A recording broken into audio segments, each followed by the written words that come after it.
Keresztény testvéreim, hallgassuk meg Istennek hozzánk szóló üzenetét úgy, amint az írva található a Márk evangéliuma 14. részében, a 3. verssel kezdődően a következőképpen. Amikor Betániában, a leprás Simon házában volt, és asztalhoz telepedett, oda ment egy asszony, akinél valódi és drága nádaskenet volt, egy alabástromtartóban. Ezt az alabástromtartót feltörte, és ráöntötte a kenetet Jézus fejére.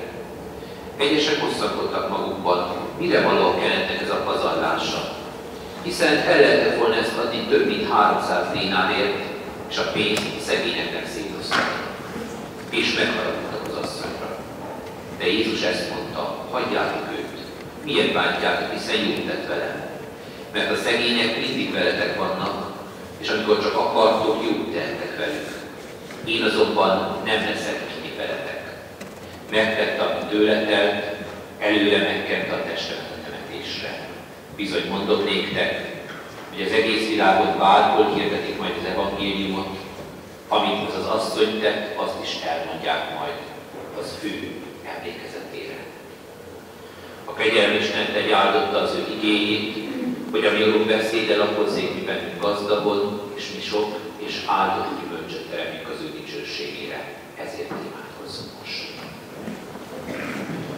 Mindenható, örökkévaló Isten, mennyei édesatyánk az Úr Jézus Krisztusban. Alázattal állunk meg színed előtt, és köszönjük meg ezt a mostani istentiszteleti lehetőséget és alkalmat. Köszönjük, hogy nem csak egymással találkozhatunk, hanem hitünk szerint te jelen vagy közöttünk. Jelen vagy a Kéd és Szent Lelked által, jelen vagy megszólító szavaddal, amellyel gyarló emberi szavak mögött és fölött munkálkodó Szentlélek ereje képesített bennünket arra, hogy igének ne csak hallgatói, hanem megtartói is tudjunk lenni. Urunk Istenünk, jövünk hozzád azokból a hétköznapokból, amelyekről te nagyon jól tudod, hogy milyenek. És talán rajtunk kívül csak te tudod, hogy mi az, ami mögöttünk van az elmúlt héten is. Jövünk hozzád, és hozzuk örömeinket és bánatainkat, reményeinket, félelmeinket, sikereinket vagy kudarcainkat. Jövünk mindazzal, akik vagyunk és akik vagyunk. Kérünk téged, Istenünk, fogadd el életünk hála áldozatát. Engedd, hogy mindazt, ami elvonná figyelmünket színed elől, vetess lábaid elé. Engedd, hogy mindazt, amit terhel, odaadhassuk neked. És engedd, hogy nyitott szívvel és lélekkel hallhassuk igének minket, most is megszólító szavát. Urunk Istenünk, megvalljuk és megismerjük te előtted, hogy mi szegény bűnösök vagyunk. És bűnünkből kifolyólag sokszor és sokféleképpen vétkezünk ellened és embertársaink ellen. Gondolatban, szóban, cselekedetben vagy mulasztásban. Kérünk, bocsáss meg nekünk ezért. Készít bennünket arra, hogy az ige megszólító szavát valóban a te élő igéd üzeneteként tudjuk megérteni és továbbvinni. Készít bennünket igének hirdetésére, hallgatására, befogadására. Így kérünk, Atya, Fiú, Szentlélek, teljes szent háromság, egy örök, igaz Istenünk. Áld meg számunkra ezt az Isten tiszteletet, igének hirdetését, hallgatását, befogadását. Ámen. Amen.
Pál apostolnak a Filippiekhez írott levele második részében, az 5-től a 11.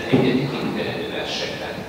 Hogy miképpen szól hozzánk a mi Urunk Pál apostolnak a Filippiekhez írott levele második részének 5-től 11. terjedő versenyt keresztül felolvasom, kérlek figyelemmel és keresztény alázattal hallgassátok. Az az indulat legyen bennetek, ami Krisztus Jézusban is megvolt. Mert ő Isten formájában lévén nem tekintette zsákmánynak, hogy egyenlő Istennel, hanem megüresítette önmagát, szolgai formát vett fel, emberekhez hasonlóvá lett, és magatartásában is embernek bizonyult. Megalázta magát, és engedelmeskedett mind halálig, mégpedig a kereszt halálig. Ezért fel is magasztalta őt Isten mindenek fölé, és azt a nevet adományozta neki, amely minden névnél nagyobb. Hogy Jézus nevére minden tér meghajoljon, mennyieké, földiek és föld alattiaké, és minden nyelv vallja, hogy Jézus Krisztus Úr, az Atya Isten dicsőségére. Eddig tart Isten elhívott éjjel. Keresztény testvéreim, aki rendszeresen jár templomba, az nagyon jól tudja, hogy amikor a templomban elkezdünk egy éneket, akkor azt nem csak úgy elkezdjük, hanem az orgona előtt elkezdi játszani a dallamot, az előjátékot. Mint egy vitányaként annak, ami következik. Hiszen ebből az előjátékból ismerjük fel a dallamot, amit majd énekelnünk kell. És hogyha ezzel a hasonlattal akarunk élni, akkor talán úgy is fogalmazhatnánk, hogy virágvasárnap ünnepe nem más, mint a húsvét nagy ünnepének a nyitánya. Hiszen virágvasárnap az ünnep kezdete. Benne felragyog valami a húsvét diadalából, felragyog valami a húsvét csodájából, de a virágvasárnapi diadalmas bevonulásban valahol mélyen felsejlik, tragikusan a kereszt félelme, a kereszt árnyéka is. Ugyanazok az emberek, akik virágvasárnap Hozsánát kiáltanak a bevonuló Dávid fia előtt, ugyanazok az emberek fogják majd a feszítsmeget ölteni nagyon rövid idő múlva. A virágvasárnap tehát minden fényén, minden csodáján túlmenően mégiscsak hordoz valamit az egész Krisztus történet tragikumából, a földre alászálló, az emberért, emberélet Isten tragikumából és diadalából is. A virágvasárnap előremutató ünnep, de ilyen formán ünnep, saját jogán is ünnep. Hiszen a nyitányoknak is megvan a maga funkciója. A nyitány előkészít valamire. És most, amikor húsvétra készülünk, és virágvasárnap ünnepén megállunk egy pillanatra, akkor érdemes nekünk számba venni, hogy mire készít bennünket virágvasárnap. És egyáltalán érdemes számba vegyük azt a kérdést, hogy akarunk-e ünnepelni. Persze kézenfekvő a válasz. Ha most megkérdeznék a gyülekezet tagjait, hogy akarnak-e az idén húsvétot ünnepelni, minden valószínűség szerint azt mondanám, hogy ne akarunk, de ha egy kicsit tovább aggatózunk, akkor rögtön jönnek a de után következő mondatok. Akarnék ünnepelni, de nincsenek itt a családtagjaim. Akarnék ünnepelni, de öreg vagyok, beteg vagyok, gyenge vagyok. Akarnék ünnepelni, de valahogy most nem igazán megy. Akarnék ünnepelni, de. Keresztény testvéreim, talán soha nem volt olyan kor, amiben annyi minden megakadályozza az ünneplést, mint éppen napjainkban. Egészen hosszú listáját tudnánk felsorolni azoknak a dolgoknak, amelyek idén is megakadályoznak bennünket, vagy legalábbis megpróbálnak megakadályozni bennünket abban, hogy ünnepeljünk. Akarnék, szeretnék ünnepelni, de hát addig még olyan sok idő van. Mondhatja az ember a legegyszerűbb és legkézenfekvőbbnek tűnő választ választva. Addig még annyi mindent el kell rendezni. Ahhoz, hogy a húsvét igazán húsvét legyen, elő kell készíteni mindent, ki kell takarítani a házat, minden készen álljon a vendégek fogadására. A háziasszonyok fel tudják sorolni, hogy mi mindent kell megcsinálni és elvégezni, hogy a húsvét igazán húsvét legyen. Szeretnék ünnepelni, de még annyi dolgok van. Keresztény testvéreim, így biztosan nem lehet ünnepelni. Ha azt veszünk számba, hogy mennyi dolgunk van még az ünnepig, akkor egyetlen dolgot felejtettünk el, az ünnepre való készülés. Ha azt veszünk számba, hogy mennyi mindent szeretnénk még elvégezni addig, amíg beköszönt az ünnep, akkor egyetlen dolgot felejtettünk el, készülni az ünnepre. Márpedig a világvasárnap funkciója pontosan az, hogy az ünnepre készít bennünket. Készít arra, hogy az ünnep az nem csak úgy magától következik az ember életében, az ünnepet át kell élni, meg kell élni, hagyni kell, hogy hasson a mi életünkre. Ezen a világvasárnapon is készül.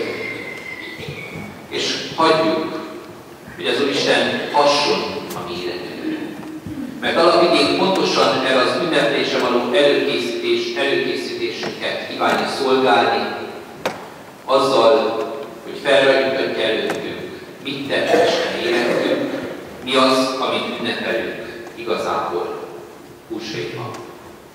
Ezen a mostani virágvasárnapon ismerős, talán túlságosan is jól ismert szavakat hallhattunk Pál apostolnak a Filippiekhez írott leveléből.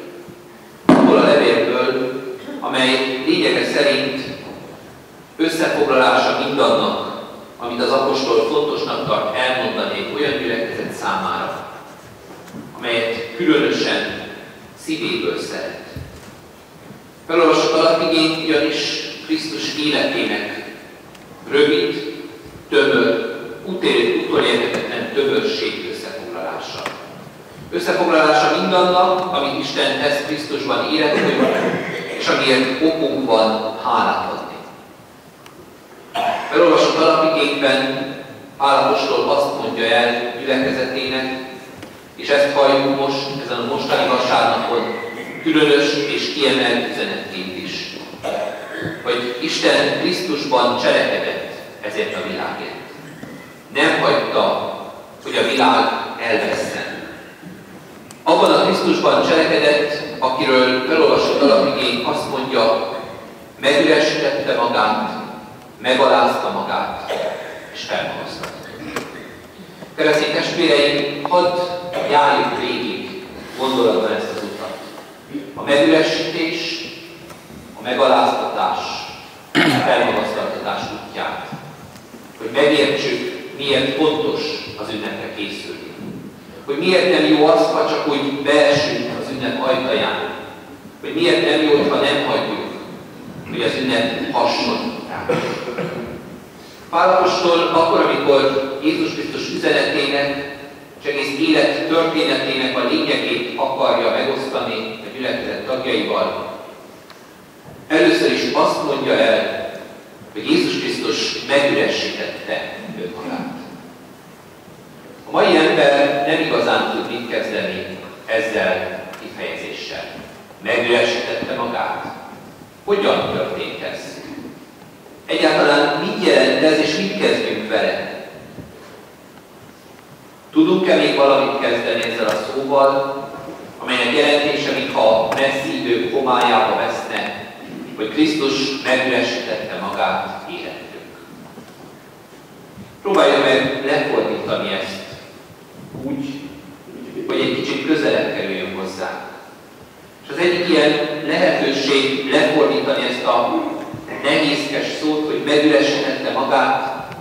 Ugye megüresíteni magát annyit jelent, hogy az ember teljes védetlenségében feltárulkozik a másik ember előtt. Hogy nem kendőzel semmit. Hogy nem ragaszkodik felesleges sallangokhoz, hanem megmutatja, hogy ki is ő valójában. Megüresíteni megversíteni magamat azt jelenti megtanulni elengedni. Úgy, ahogy a mi Úrunk Jézus Krisztus megtanulta megversíteni magát, elengedte mennyei dicsőségét azért, hogy ez a mennyei dicsőség annál nagyobb fénnyel ragyogjon fel a Golgotai kereszt alázatával és megaláztatásával. Megüresíteni magamat annyit jelent, mint lemondani a felesleges sallamokról. És úgy gondolom, hogy amikor ünnepre készülünk, akkor a mi Úrunk Jézus Krisztus példája mindenképpen intő példa a mi számunkra is. Mennyi, Istenem, mennyi felesleges sallamra fordít rá az életünkre, ünneplésünkre, Istenhez való viszonyunkra, Istenre odafigyelő, vagy csak látszólag odafigyelő életünkre. A virágvasárnappal kezdődő, különleges, kiemelt ünnepi időszak alkalom arra, hogy Krisztus példáját szem előtt tartva megpróbáljuk ezeket a sallamokat levetkőzni életünkről. Igen, nem könnyű. És talán Jézus Krisztus igaz emberségének legnagyobb próbája az, hogy ő meg tudta magát üresíteni. Mert mi emberek valahogy úgy vagyunk megalkotva, hogy ragaszkodunk azokhoz a sallamokhoz, amiket életünkre ráangatunk. Nagyon különböző dolgok azok, amikhez ragaszkodunk emberi életünkben, de mindenképpen erősen hozzánk tartoznak, és úgy érezzük, nélkülük nem is igazán azok vagyunk, akik vagyunk valójában. Nagyon sok mindenhez ragaszkodunk, tulajdonképpen mindenhez. Talán még sok esetben életünk nyomorúságaihoz is. Hiszen azt mondjuk, ezek vagyunk, ilyenek vagyunk. Ez a mostani virágvasárnap Krisztus példáján keresztül figyelmeztet, nem csak ragaszkodni kell tudni elengedni is. És ha a ragaszkodás néha nem könnyű, ugye az elengedés biztos, hogy minden körülmények között nehéz. De talán érdemes megtanulni Krisztus példájából, hogy igazán az a miénk, amit el tudunk engedni, amit tovább tudunk adni. Igazán az a miénk, amit át tudunk adni másoknak. Keresztény testvéreim, ez a virágvasárnap kérdésként, figyelmeztetésként, vagy továbbgondolásra érdemes üzenetként üzeni számunkra az elengedés megtanulását. Mert mindannyiunknak van mit elengedni. A kérdés csak az, hogy hajlandóak vagyunk-e. Mindannyiunknak szüksége van arra, hogy megüresítsük magunkat. A kérdés csak az, akarjuk ezt. Jézus Krisztus akarta. Megüresítette önmagát, szolgai formát vett fel, és nem tekintette ezt olyan állapotnak, amit ő elkerülhette. Pedig elkerülhette volna. Mennyivel másképpen járunk el mi, emberek hétköznapi életünkben. Ragaszkodva életünk sallamjaihoz, ragaszkodva életünk nyomorúságaihoz, a mi örömünkhöz, a mi bánatunkhoz, a mi életünknek sokfajta külsőségéhez. Az emberi életünk nagy próbája. Krisztus igaz emberségének nagy próbája, hogy tudott elengedni. És ez a húsvétra előkészítő időszak kérdez bennünket is. Vajon tudunk-e elengedni? Egyáltalán hajlandóak vagyunk-e megtanulni a mi Úrunk Jézus Krisztustól azt, hogy elengedjük. Elengedjük olyasmiket, amik visszahúznak, amik lekötik energiáinkat azért, hogy tovább tudjuk lépni. Mert Jézus elengedése nem öncélú elengedés. Ha egy elengedésnek csak annyi a célja, hogy én emberileg tovább fejlődjek, már az is elég sokat jelent. De önmagában véve még nem elégséges. Az elengedés célja az, hogy úgy tudjak tovább lépni, hogy személyiségem valamilyen formában gazdagodjon ezáltal. Krisztus igaz emberségének felragyogása volt, hogy ő tudott úgy elengedni, hogy tovább lépve megalázta önmagát. Igen, Jézus Krisztus egész üzenetének lényege ott van Golgothai kereszten. A magát megalázó Istenben, aki engedelmeskedett mind halálig, aki tudott úgy menni a Golgothai keresztre, hogy tudta, feladata van, és feladatát véghez kell vinnie. Keresztény testvéreim, úgy gondolom, hogy Isten előtt igaz alázattal megállni azt tud, aki megtanult elengedni. És az ünnep ilyen alázatot kér tőlünk, az elengedés alázatát. És igazából nem kell nagy dolgot megtennünk. Az ünnepre készülve egyetlen egy dolgot kell elengednünk. Az, hogy mi vagyunk a középpontban. Persze, talán a legnehezebb dolgok egyike ez. Megtanulni, hogy nem én vagyok a középpontban, megtanulni, hogy érettem történik valami, de mégis más van a középpontban. Megtanulni azzal az alázattal közeledni Istenhez, amit csak az elengedésből tudunk elérni.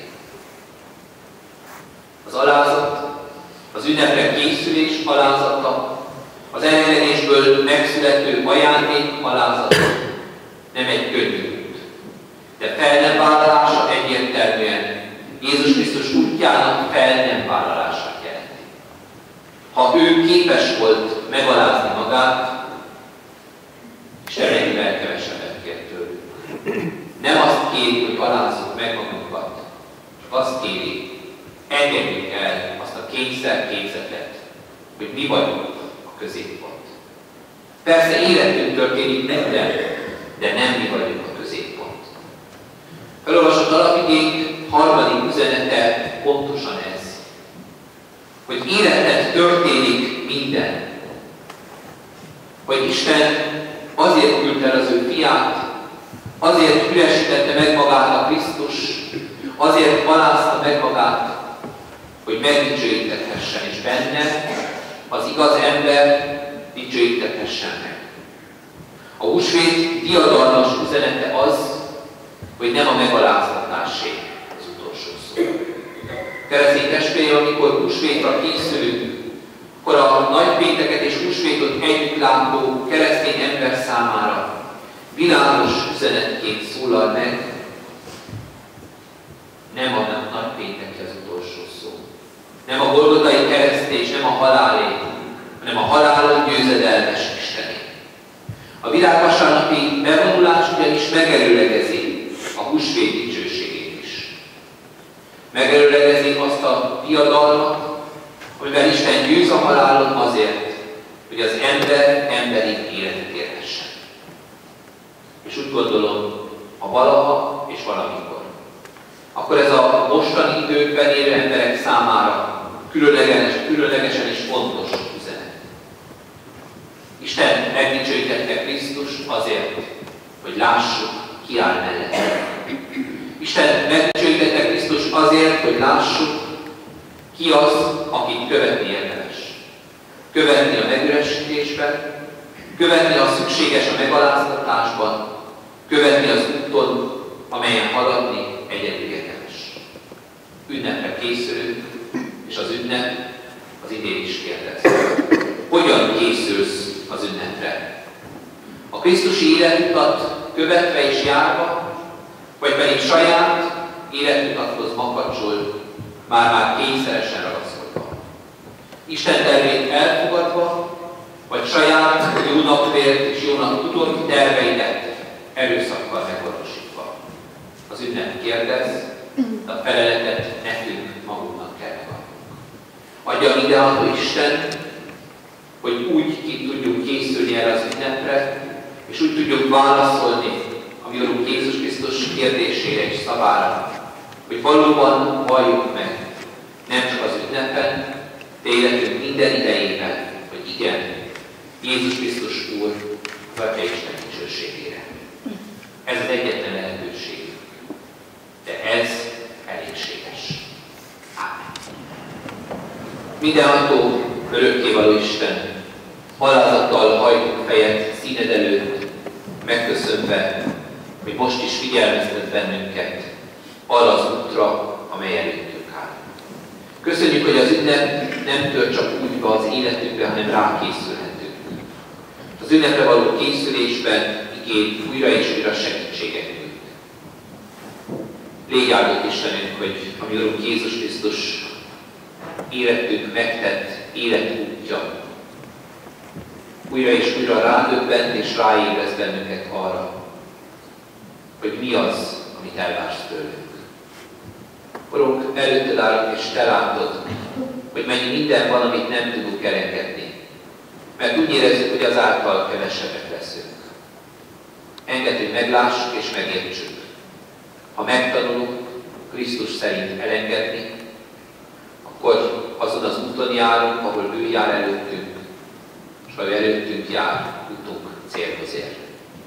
Urunk Istenünk, olyan sokszor nem a Te utadat akarjuk járni, hanem rögeszmésen, makacsul ragaszkodunk saját, jónak vélt és jónak tudott utainkhoz. Kérjük engedd, hogy megtanuljuk másképpen élni, másképpen gondolkozni, és újra benned bízó, élő reménységgel vallani, hogy Te vagy az Úr, akinek nevére minden tér meghajol mennyieké, földieké és föld alatt valók értelem. Köszönjük neked, Urunk, hogy ezt nem egyedül tesszük. Hogy gyülekezetet, hogy közösséget adsz a mi számunkra, egyházat és gyülekezeteink közösségét, ahol együtt vallhatjuk meg, hogy valóban hisszük, hogy a mi Urunk Jézus Krisztus él, feltámadott azért, hogy nekünk örök életünk legyen. Mindenható Isten, alázattal hajtunk fejet előtted, most amikor imádkozunk hozzád gyülekezeteinkért. Anya Szent Egyházadért szerte a világban, és ilyen formán imádkozunk ezért a gyülekezetért is. Imádkozunk gyülekezetünk minden tagjáért, és ennek a gyülekezetnek a lelkipásztoráért, presbiteréért, és mindenfajta szolgálattevőjét. Hát, hogy valóban fel tudják ragyogtatni életükkel, és életünk követése méltó példája által, a mi Urunk Jézus Krisztus önmagát megalázó és megüresítő életútjának egyedül vállalható alternatíváját ebben a világban. Urunk, imádkozunk hozzád az öregekért és betegekért, özvegyekért és árvákért, kétség, szomorúság, nyomorúság között tevőkért. Mindazokért, akiknek szüksége van a Te megtartó kegyelmedre.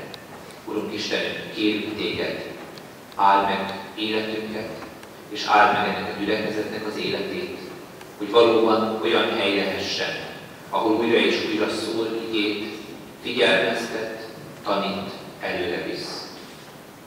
Hogy ezáltal épülhessen nagyon sok ember élet.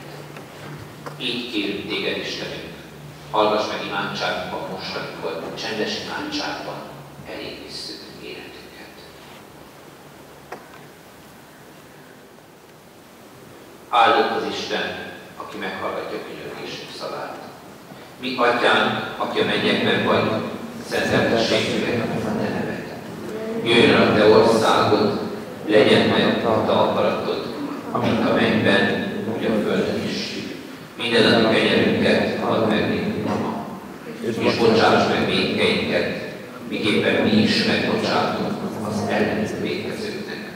És ne vigy minket kísértésbe, de szabadíts meg a gonosztól, mert tiéd az ország, a hatalom és a dicsőség mind örökké. Ámen. És most ezeknek után Istennek népe az Úr áldjon meg és őrizzen meg téged. Világosítsa meg az Úr az orcáját te rajtad, és könyörüljön rajtad, fordítsa felé arcát, és adjon neked békességet. Ámen. Amen.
tisztelettel köszöntöm kedves vendégeinket, ami az én számomra személy szerint mérhetetlen kitüntetés és nagyon nagy megtiszteltetés. Azt is elmondom nektek, hogy miért. Régi emlékek között kutatva jutunk el a mai napra. Akkor indulok el, amikor 1978-ban vagy 79-ben egy barátom meghívott Budapesten egy kiállítás megtekintésére. Elmentünk a kiállításra, és a nagy megdöbbenésemre olyan dolgokat láttam, amelyeket úgy egyhalmon álmodni sem tudtam. Keresztelőkancsó, urasztali tányér, azután ott volt rengeteg monstrancia, paténa és misézőkehely, zsidó, hatalmas nagy tekercsek, püspöksüvegek, pásztorbotok, hatalmas nagy egyházi kiállítás volt a kommunizmus kellős közepén. Akkor azon gondolkoztam, hogy hát ennyire nagy ópium ez, hogy bemutatják ilyen szerelésben. 5 lépésenként fegyveres rendőr állt a kiállítás minden egyes sarkán, és azt néztem, hogy adott pillanatban több volt a rendőr, mint a kiállítást néző. A kiállításon pedig csodálatos zene hallatszott. Ámuldozva hallottam, mert olyan volt, mintha angyalok énekeltek volna. És amikor ezután a kiállítás után voltam, megtanultam 2 nevet, és ez a 2 név az egész életemet elkísérte. Meg is mutatom, hogy minek alapján. Az egyik Ferkesi Sándor volt, a másik Rajecki Benyámin neve. Gyönyörű szép énekeket lehetett hallani. Akkor jelent meg az első, addig megvetett, gúnyolt, csúfolt egyházi kincstár, mégpedig a Genfi Zsoltárok. Ezt a lemezt azután követték a többiek, de nem akartam elhozni a többit is. Megszerezni lehetetlen volt, mert a határon nem volt szabad áthozni, ha elkapták, azonnal összetörték. Én Isten segítségével megszereztem ezeket, meg is őriztem, és úgy látom, hogy most ezen a virágvasárnapi ünnepen az én számomra ti olyanok vagytok, kedves fiatalok, mint valódi isteni áldás és ajándék. Nagyon nyomaszt az, amit hallgattam, mert azon gondolkoztam, hogy most megtartani akarok valamit, vagy el kell jussak a nagykorú elbocsátásig. Sok vonatkozásban hallgattam, és ezen gondolkoztam, hogy én előre elkészítettem ezt az egykori hanglemezt, 1978-as kiadású, amit áhítattal őriztem a többivel együtt, és hallgattam, és most köszönhetlek benneteket, akik tovább viszitek azt, ami akkor elindult. Ti is mindannyian tudjátok, mert ismerjük a Szentírás, hogy mit jelent az, amikor az ember eléri a 60 vagy a feljebb 70 esztendőt, tisztességesen és becsületesen kiüresedik, meghasonlik és megfárad. És ti is tudjátok mindannyian azt, hogy egy ilyen tanító elindul valamikor az éjszakában, hogy elmondja Jézusnak azt, hogy szeretnék megbékélni valahol. Nektek pedig olyan adatik, aki világhírnevet szerzett magának azzal, hogy ezeket az énekeket közkincsé tette a magyarok számára, és közöttetek úgy van jelen, mint aki nem megfáradt és kiégett az évtizedekkel, hanem vesződött és vesződik ma is azért, hogy elhozza és elvigye sokak számára az általunk ismert vagy nem is ismert szép zsoltárokat. Berkesi tanár urat nagyon nagy tisztelettel és nagyon nagy szeretettel, áhítattal köszöntöm, és köszönöm, hogy eljött hozzánk, megajándékozott bennünket, és titeket ajándékoz meg azzal, hogy lelkesít, hogy úgy készüljetek az életre, hogy mindig tudjátok vinni ezt a csipetnyi sót, amitől mást jókedvre, hitre tudtok deríteni, vezérelni, megajándékozni. Áldott, aki ő az Úrnak nevében, akiből sugárzik az öröm egy fáradt világból. Ti vagytok a legszebb, csodálatos virágvasárnapi követek, most itt Biharon délután szabad. Köszönöm nektek, hogy eljöttek. Köszönöm a kántor úr szolgálatát, és nagyon nagy hálával örvendezek azért, mert érzem azt, hogyan zsugorodik össze egyetlen jelenlétbe, pontba az, hogy mi itt vagyunk. Isten ajándéka, a találkozás és az együttlét. Bal kézen ott ül Etu, jobb kézre ott ül István, hátul mögött pedig a Kalotaszegnek a másik követe, a lelkipásztor. Tudjátok, milyen szép dolog ez? Együtt lenni. Köszönöm, hogy megajándékoztatok vele.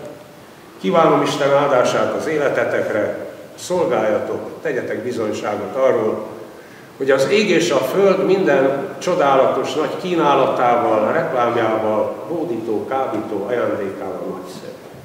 De elmúlik. És valami mégis megmarad. Ami ott van a szívetekben, ami itt van a lelkünkben, az, ami bennünk hirdeti, azt Isten öröm.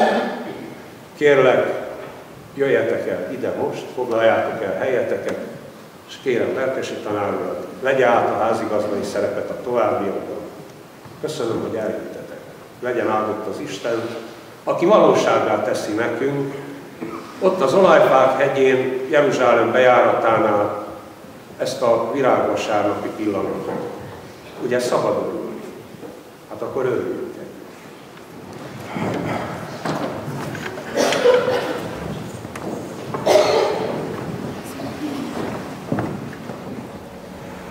Úristen, nyisd meg a mi ajainkat, és a mi szánk hirdeti a te dicséreted. Úristen, figyelmezzél a mi segedelmünkre.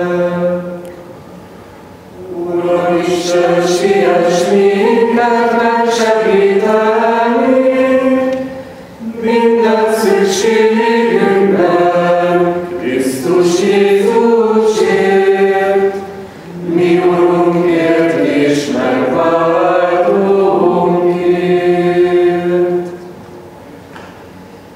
Uram Isten, siess minket megsegíteni,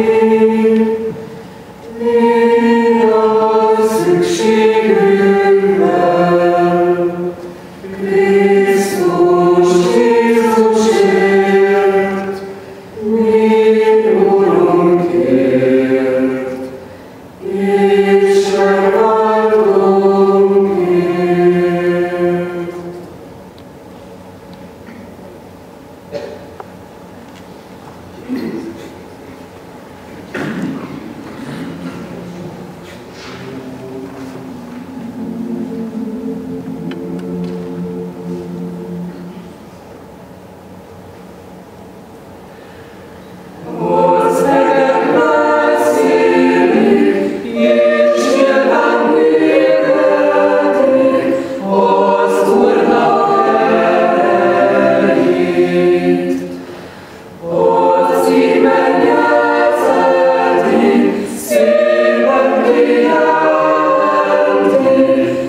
kórusunk megszólalásának első hangjai, taktusai reformáció korán vezette el a testvéreket.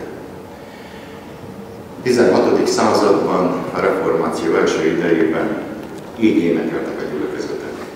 Hogyan? A középkorból átvett egyszólamú gregorián dallamokban, de már a reformáció vívmányaként veretesen szép magyar szöveggel, magyar fordítással.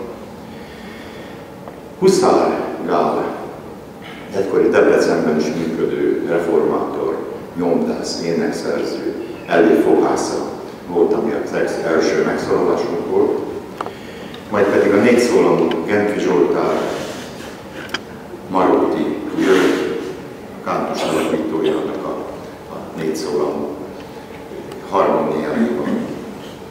Hadd mondjak két szót Marotti Györgyről. Mindenek előtt azért, mert 300 éves évfordulója van, kerek évfordulója van. Ő indította el 276 esztendővel ezelőtt a kántust. 4 diák, 2 kisdiák, szoprán, alténekes, 2 idősebb diák, tenor, basszus énekes. Velük indult a kántus története. Hatalmas pestés járvány pusztít Debrecenben és a környék Kelet-Magyarországon, és tizedeli a népet.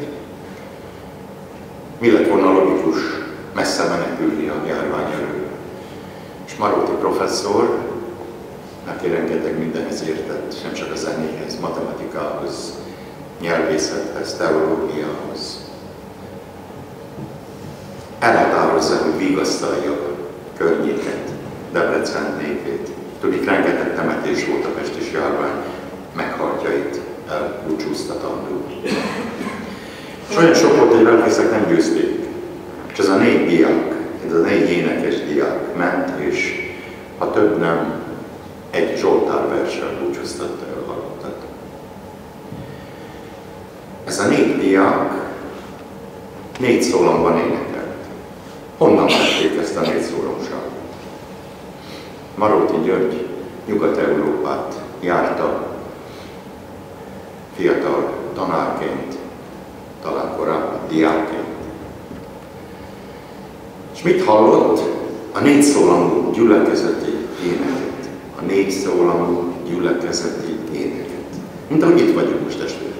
Az énekes könyv, ami a kezünkben van, az nem csak egy sort hoz a saját fődallamát, hanem 4 szólamban. És a gyülekezet énekli a 4 szólamú Zsoltárt. De ez Marotti Györgynek úgy megtetszett, azt mondta, ezt haza kell hozni. És meg kell valósítani. És a népünket meg kell tanítani 4 szólamban énekelni. Ismét mondom, nem nyelvbotlás, a gyülekezetet. Valljuk meg őszintén, hogy egy szólamban több száz évvel később még bizony van tennivaló egy szólamú éneklés tekintetében is. Hát egy kis bemutatót tartottunk, hogy énekelhettek Európában, nyugaton a gyülekezetek, és hát nyilván énekelnek ma is. A 19. Zsoltárt hallgatta a gyülekezet, talán ismerős a Zsoltár.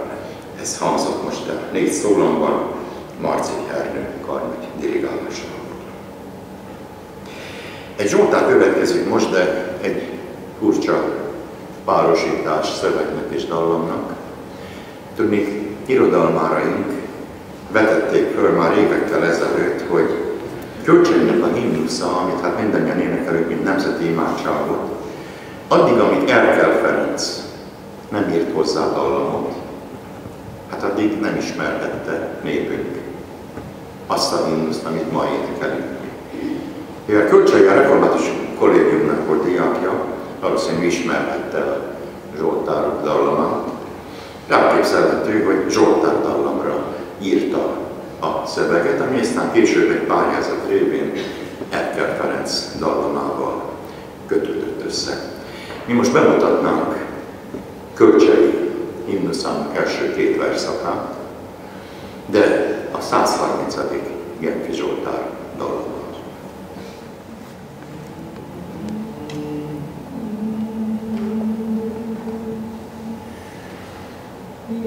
Isten áldja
Johann Sebastian Bach, mondhatnám azt, hogy minden idők legnagyobb egyházzenésze. És nem is csak egyházzenésze, zenésze, zeneszerzője. Nem vagyok egyedül ezzel a véleményemmel. 330 esztendővel ezelőtt született. És sokszor elgondolkodhatunk azon, hogy micsoda fantasztikus ajándék, amikor századok múlnak el, és egy valaki, aki megajándékozta saját korát és az utókort, folyamatosan is ajándékozza. Ez az ajándék, ez elévülhetetlen. Hát ilyen Istentől származott ajándék Johann Sebastian Bach és életműve. A református énekeskönyvünkben egyetlen egy Bach dallam található. Ez egy karácsonyi dicséret, amit énekelünk keresztelőkor, gyakran elhangzik a második verse ennek a Bach dallamnak. Nem értem még a föld színjén, te értem, megszülettél. Hát ez a szöveg is, ez a második verszak is bizony önmagában is egy csoda. A magyar fordítás csomasztott Kálmán egykori teológiai professzor fordítása. Az orgona kíséretet Sárosi Dániel kántus organistája látja.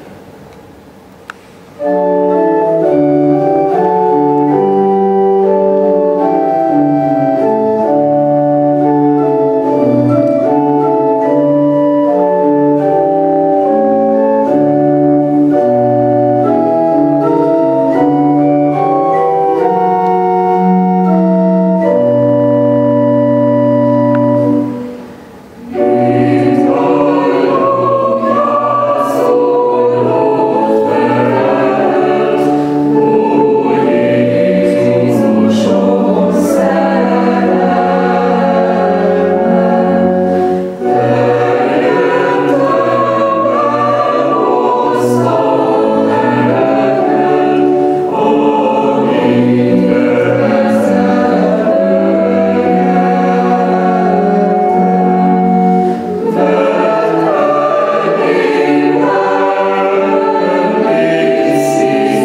mondani, hogy azt, hogy kétszeresen imádkozik az, aki énekel.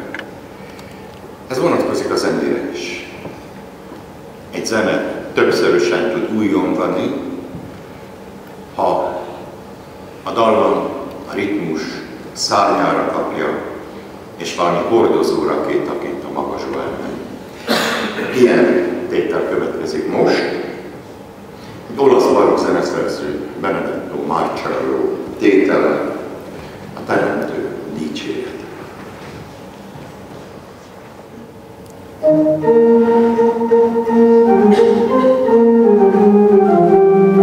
A fénylő égben szállazó, hogy szent az Úr az alkotó, hogy szent az Úr az alkotó. A fénylő égben szállazó, hogy szent az Úr az alkotó. A fénylő égben szállazó, hogy szent az Úr az alkotó, hogy szent az Úr az alkotó. A fénylő égben szállazó, hogy szent az Úr az alkotó. A mérhetetlen nagy világ, csak néki zengi a glóriát, csak néki zengi a glóriát. A mérhetetlen nagy világ, a mérhetetlen, csak néki zengi a glóriát, csak néki zengi a glóriát. Mert minden műve mesteri, és dicsőségét életi. Csak néki a mérhetetlen nagy, csak néki zengi a glóriát. Mert minden műve mesteri, és dicsőségét életi. Csak néki szent, dalos nagy fénylő, a fénylő ég, hogy szent az Úr. Csak néki zengi, csak néki szent, a mérhetetlen nagy, csak néki zengi a glóriát. Mert minden műve mesteri, és dicsőségét életi.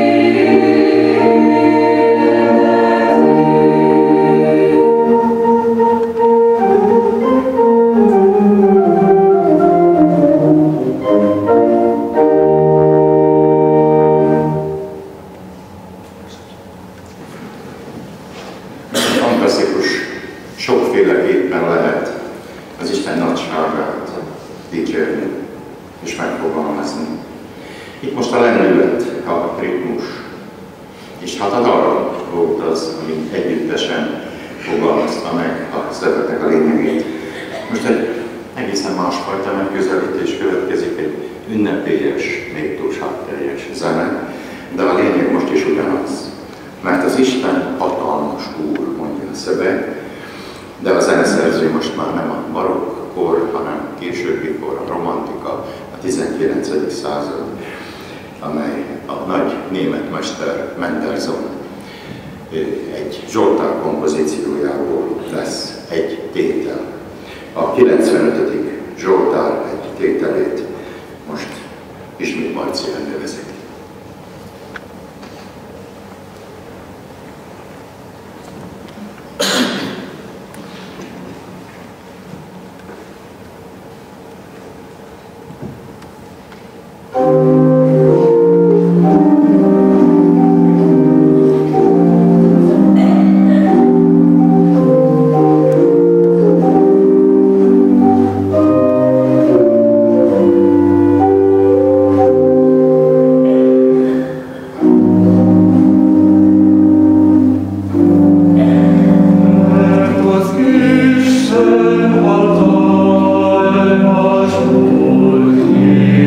Föld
dallammal egy régi, ősi, sok száz éves írországi dal.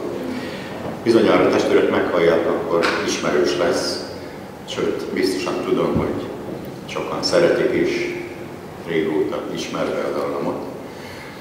A szöveg pedig, mert hogy a verszak két részre oszlik, kontrasztot képvisel. Az első része a verszaknak arról énekel, hogy szinte emberi ésszel felfoghatatlan, hogy az Úristen miért szeret bennünket, bűnösöket. Méltatlan. A második pedig annak újjong, a második fél verszak, félstrófa, hogy ezt viszont tudjuk, hogy értünk itt a földre, emberi testet ölt karácsonykor. Aztán a mai napon, ugye, mit is emlegetünk, a jeruzsálemi bevonulást. Ugyanaz a tömeg, amelyik újjongva fogadja a virágvaságot, néhány nap múlva harsányan kiáltja, hogy feszítsétek meg őt. Aztán egy hétre, virágvasárnapra pedig a dicsőséges feltámadás, ahol a fény legyőzi a sötétséget, az élet a halált. Következik most tehát a ősi írországi dallamra készített kórusmű. Én nem tudom, miért szeretett úgy minket.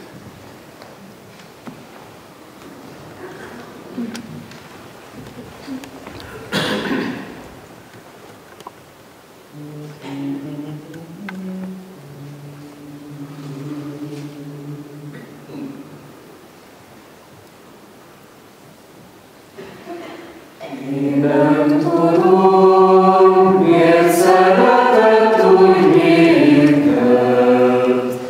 Mit boldogul, mondja Isten imád. S miért akart ő bűnösségre őket keresni úgy, mint elveszett juhat. Csak azt tudom, lejött közénk a földön, hogy rászolalt volt első otthona, s hogy kicsit lázálják a sírellémát. Eljött megváltók Isten egyszülött fiát. Én nem tudom, mit hódol majd előttem. Egész világ a mindent víztenül. S ilyen dicső öröm lesz, hogy ma végre szeretettel a szívbe teljesül. Csak azt tudom, az ég is hasonlázik, és karmazánk a lelkes ember áll. Az ég a föld is újjongja egymásnak, hogy a világ üdvözítője a király.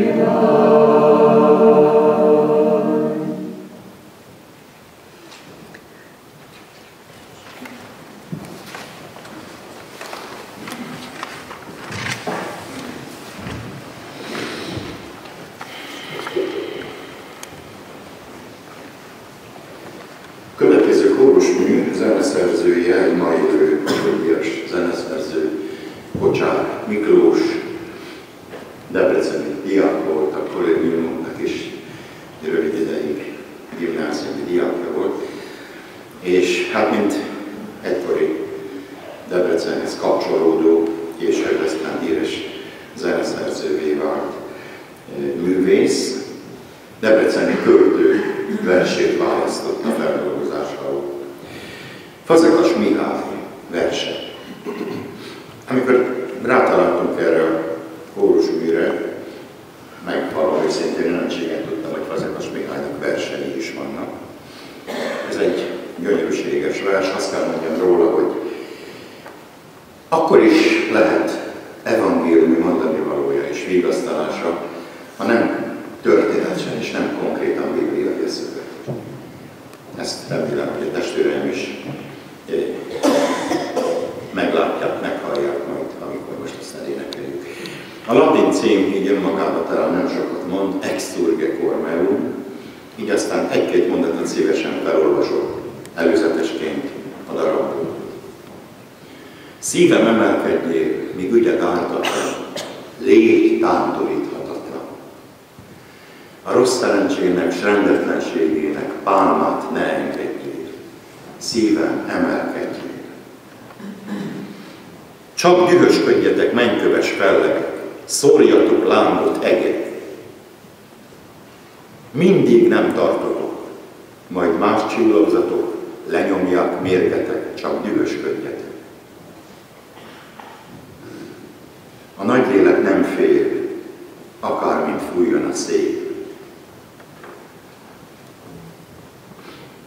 Szívem békével él, mert ha nem tántorog, reménységem győzni fog. Amit sok átkozott esztendő nem hozott, megállt egy perc ne fél. Szívem békével él. Bocsár Miklós, Fazekas Mihály, exsurge cor meum.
Lenyomják mérget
testvérek Debrecenben.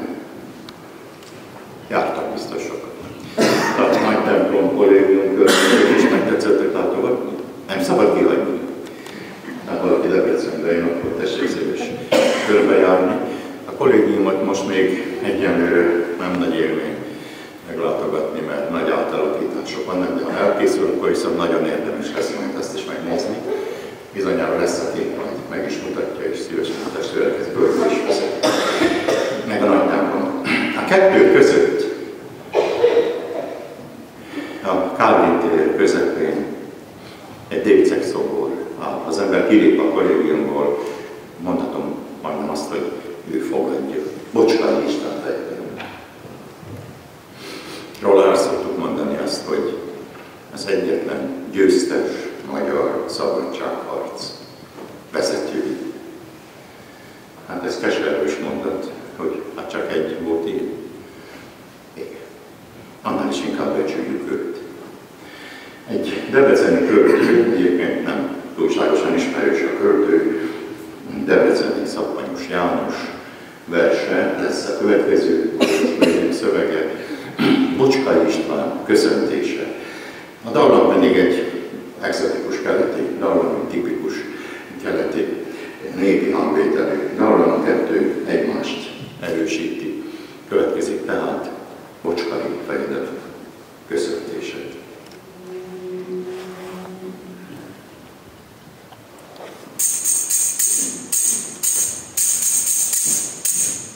Szép szabadságra, magyarság javára, törekedő jó Úr.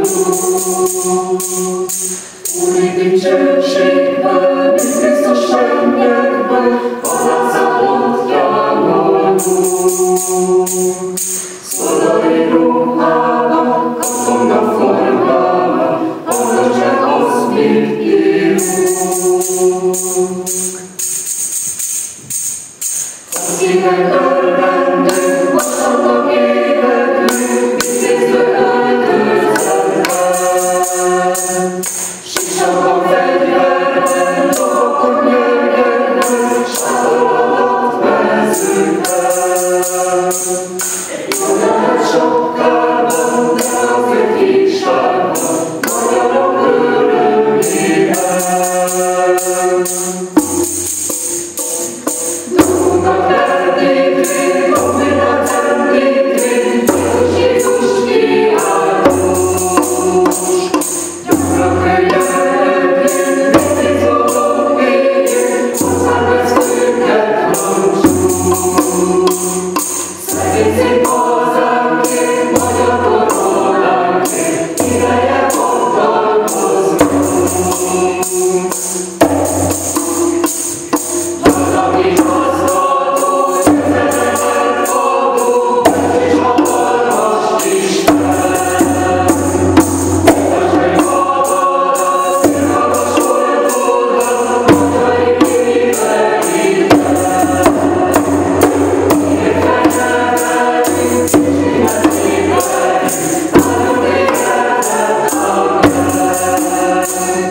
Befejezésül szabad megkérdeznem, van-e kérdezőknek velünk egyébként? Kicsit váratlan a kérdést, tudom, és meglepő, de ígérem, hogy sikerülni fog, mert olyat nem igen fogunk kérni, ami teljesíthetetlen. Egy kicsit hadd rajzoljak körül a következő és egyben utolsó énekünket.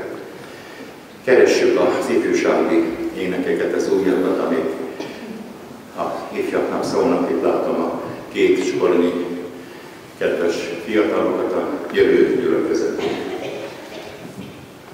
Úgyhogy találunk nagyon sokszor olyan éneket, ami esetleg a jövő énekesnővének is lehet rész. És miközben keressük ezeket, rátalálunk a népdal zsóknálokra.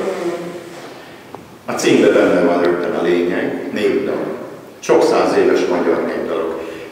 Egyike másik, ami ismerős, lehet, hogy ismerős is lesz, amit mi most majd még szeretnénk, hogy gyülekezetben. Még dal Zsoltár. Hát a Zsoltár pedig ezekre a gyöngyszemekre új Zsoltár fordítás, új szöveg. De ezek mívesek, biblikusak, szépek. Egy ilyennek szeretnénk megtanítani a testvéreknek a refrénjét, és amikor odaérkezünk az első két sor után, ugye a refrén, akkor fordulok, intek és együtt énekeljük a refrént. Most szeretném, ha megmutatná a kántus azt, amit a gyülekezettől kérünk, vagy előtte talán mondjam el a szöveget, elmondom a szöveget. Ébredj lelkem hárfám, citerám, ébresztem a hajnal fuvolán. Ébredj lelkem hárfám, citerám, ébresztem a hajnal fuvolán. Kérem, mondjuk el. Ébredj lelkem hárfám, citerám, ébresztem a hajnal fuvolán. Most mindenkitől kérjük. Ébredj lelkem hárfám, citerám, ébresztem a hajnal fuvolán. A dallamostól megmutatjuk.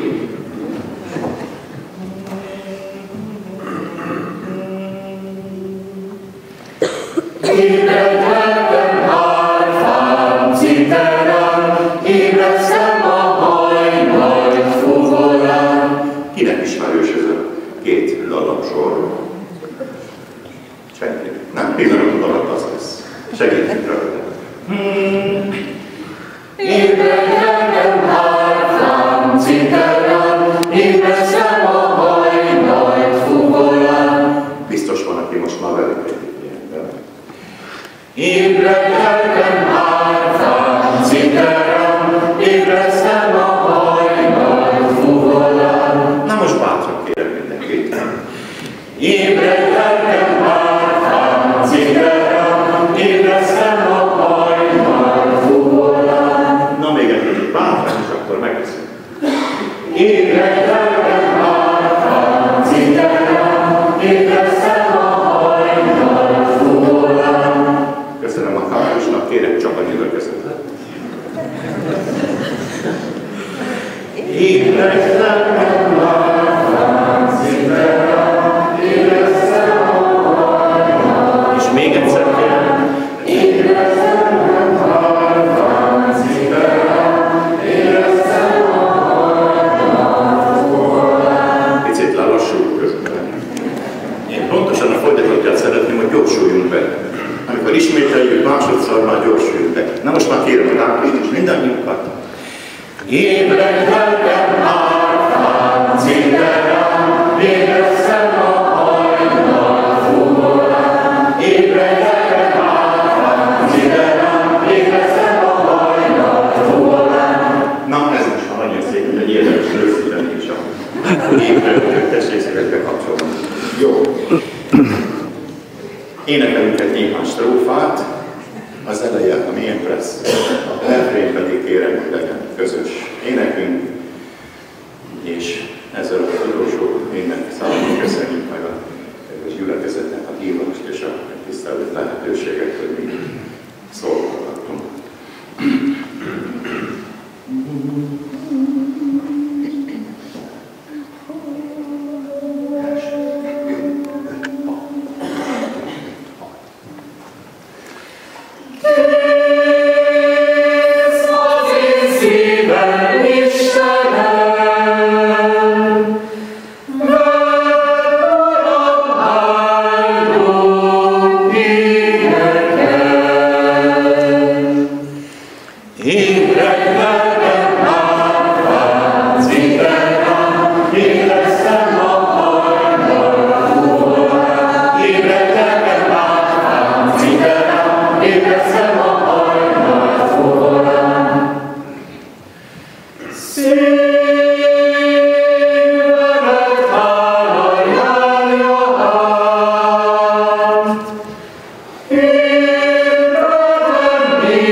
szépen. Együtt léptünk befejezéseképpen, énekeljük el a magyar himnusz nemzeti imádságunkat, de ezt most már el kell csodálatos állapotban.